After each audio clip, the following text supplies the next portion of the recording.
శేషాద్రిపై సంతతి కొరకై అహోరాత్రములు తపస్సు చేసే వానర కేసరి కేసరి కుల సతి కడుపు పట్టగా జనించినాడు సమాన బలోద్ధతుడు సంయుతుడు అంజనాసుతుడు పవననందనుడు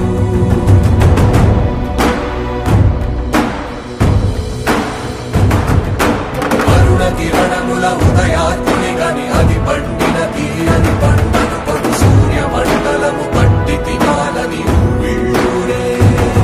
తన దేహం నాటున రవి మరుగై జగము చీకటైపోరా